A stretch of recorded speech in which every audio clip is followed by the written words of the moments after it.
Assalamualaikum warahmatullahi wabarakatuh. Perkenalkan, nama saya Fadil Faturman Fikri dengan NIM 2210522006, mahasiswa KKN periode 2 UNAN, Malala Timur, akan mempresentasikan proker kedua saya, yaitu screening jiwa menggunakan SDQ.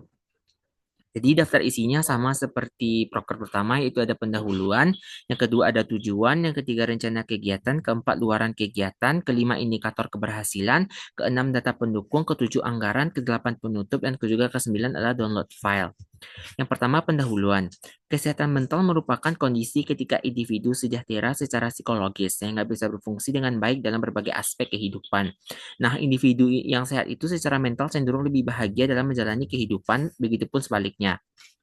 Beberapa penelitian menunjukkan hubungan antara kesehatan fisik dan mental individu, di mana individu dengan keluhan fisik akan menunjukkan kesulitan psikologis mulai dari penyakit mental ringan hingga berat. Sayangnya, perhatian terhadap aspek psikologis masih sering terabaikan, terutama di wilayah pedesaan seperti Negari Malaya Timur, Kabupaten Agam. Masalah kesehatan mental akan mempengaruhi berbagai aspek kehidupan. Masalah ini tidak hanya berdampak pada individu yang mengalaminya, tapi juga pada lingkungan sosial, pendidikan, dan juga produktivitas ekonomi masyarakat. Menurut Jen Piaget, masa remaja termasuk pada tahap perkembangan operasional formal, yaitu individu yang memiliki usia 11 hingga 18 tahun. Pada masa ini, individu mengalami berbagai perubahan seperti fisik, seksual dan juga kognitif. Perubahan tersebut berpengaruh terhadap kondisi psikologis remaja.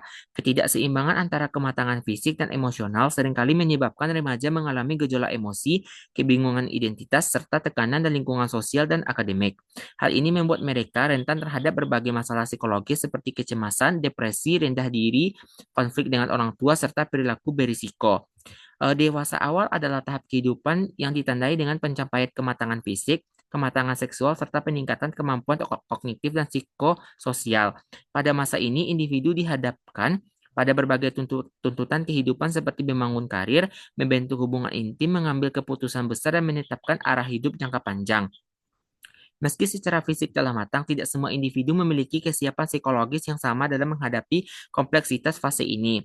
Tingginya tekanan dalam masa dewasa awal seringkali memicu munculnya masalah psikologis seperti stres, kecemasan, dan depresi. Sayangnya, gejala-gejala tersebut kerap tidak disadari atau diabaikan oleh individu maupun lingkungan sekitarnya. Padahal masalah kesehatan mental yang tidak ditangani sejak awal dapat berdampak negatif terhadap hubungan sosial, produktivitas kerja, serta kualitas hidup secara keseluruhan. Nah, masalah psikologi dapat terjadi pada siapa saja dan perlu ditangani sejak awal. Salah satu upaya deteksi dini masalah psikologis yaitu melakukan screening kesehatan jiwa untuk remaja dan juga dewasa. Screening pada remaja menggunakan Strengths and Difficulties Questionnaire atau SDQ untuk mengidentifikasi gangguan perilaku dan emosional pada anak-anak dan remaja. SDQ terdiri dari 25 pertanyaan yang mengukur dua aspek utama, yaitu kesulitan dan kekuatan. Aspek kesulitan mencakup masalah emosional, hyperaktif, perilaku, dan teman sebaya. Sedangkan aspek kekuatan mencakup masalah propososial. Selanjutnya, screening pada dewasa menggunakan GAD-2 atau Generalized Anxiety Disorder 7 dan PHQ-2, Patient Health Questionnaire 2, untuk mengidentifikasi gejala awal kecemasan dan depresi. Alat ini terdiri dari 4 pertanyaan. Dengan adanya program screening kesehatan jiwa ini, mahasiswa KKN berperan aktif dalam membantu deteksi dini masalah psikologis di tengah masyarakat.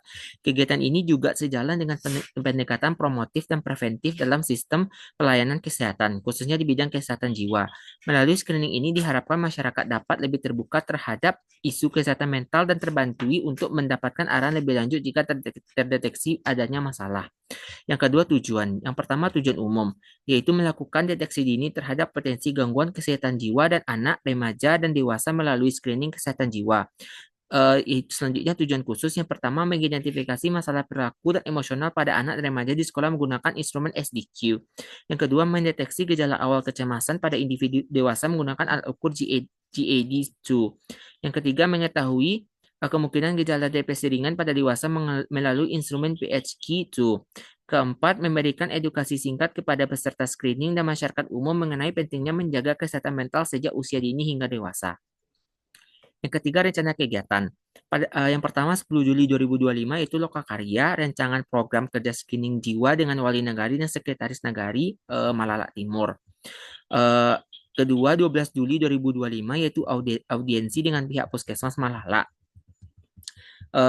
Selanjutnya pada tanggal 18 Juli 2025 itu screening kesehatan jiwa untuk dewasa di Masjid Nurul Iman, Jorong Bukit Malanca.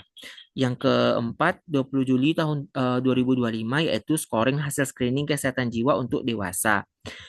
Selanjutnya pada tanggal 22 Juli 2025 yaitu audiensi dengan pihak sekolah SD Negeri 10 Saskan dan SD Negeri 10 SD Negeri 03 Limo Badak. Selanjutnya 23 Juli 2025 yaitu screening kesehatan jiwa untuk anak-anak di SD Negeri 10 Saskan. Selanjutnya adalah 26 Juli 2025 yaitu screening kesehatan jiwa untuk anak-anak di SD Negeri 03 Limo Badak. Selanjutnya pada tanggal 28 Juli 2025 itu scoring hasil screening kesehatan jiwa untuk anak-anak. Selanjutnya 29 Juli 2025 meminta data siswa berupa NIK sebagai salah satu bahan laporan untuk pihak Puskesmas. Selanjutnya 29 Juli 2025 laporan akhir hasil screening kesehatan jiwa kepada penanggung jawab proker screening kesehatan jiwa dari pihak Puskesmas. Selanjutnya keempat, luaran kegiatan. Yang pertama, data hasil screening kesehatan jiwa untuk anak-anak dan dewasa. Yang kedua, rekapitulasi identitas peserta screening berupa nama, jenis kelamin, tanggal lahir, dan NIK. Yang ketiga, laporan tertulis hasil kegiatan. Yang keempat, dokumentasi kegiatan berupa foto dan video. Yang kelima, peningkatan kesadaran masyarakat tentang pentingnya menjaga kesehatan mental dan melakukan deteksi dini masalah kesehatan mental. Selanjutnya, rencana tidak lanjut bagi peserta yang terdeteksi mengalami masalah kesehatan mental. Selanjutnya, indikator keberhasilan. Yang pertama, kegiatan terlaksana sesuai jadwal dan prosedur yang telah ditentukan. Yang kedua, jumlah peserta screening minimal 15 orang, yaitu 15 anak-anak dan 15 dewasa. Yang ketiga, hasil scoring lengkap dan dapat dianalisis. Yang keempat, masyarakat memahami pentingnya melakukan deteksi dini melalui screening kesehatan jiwa dan menjaga kesehatan mental. Yang keenam, yaitu data pendukung. Yang pertama, survei INAMHS tahun 2022, 15,5 juta remaja atau 34,9% di Indonesia mengalami kesehatan mental. Gangguan yang paling umum yaitu masalah perilaku, kecemasan, dan depresi. Yang kedua, survei Susenas tahun 2023, resiko mengalami masalah kesehatan mental tinggi di pedesaan. Yang ketiga, BPS Agam 2018, 33,3% lansia mengalami resiko gangguan jiwa. Yang keempat, BPS Agam tahun 2024, 22,31% penduduk merupakan kelompok anak-anak, yaitu 0 sampai 14 tahun. Selanjutnya adalah anggaran, yaitu yang pertama fotokopi lembar SDQ sejumlah 30 dengan harga 30.000. Selanjutnya fotokopi lembar PHQ2 dan DAD2 sebanyak 20 dengan harga 20.000. Selanjutnya konsumsi peserta itu susu Ultramilk 10 dan juga snack 28 buah seharga 64.000 dengan total 114.000. Selanjutnya adalah penutup. Program screening kesehatan jiwa diharapkan dapat menjadi kontribusi nyata bagi mahasiswa dalam upaya pencegahan masalah kesehatan mental pada anak dan dewasa di negara Malala Timur. Hasil screening ini menjadi dasar tindak lanjut oleh pihak terkait untuk mencegah terjadinya masalah kesehatan mental. Kerjasama semua pihak menjadi kunci keberhasilan dalam menciptakan masyarakat yang sejahtera secara psikologis. Sekian yang dapat saya sampaikan. Apabila ada kesalahan mohon dimaafkan. Assalamualaikum warahmatullahi wabarakatuh.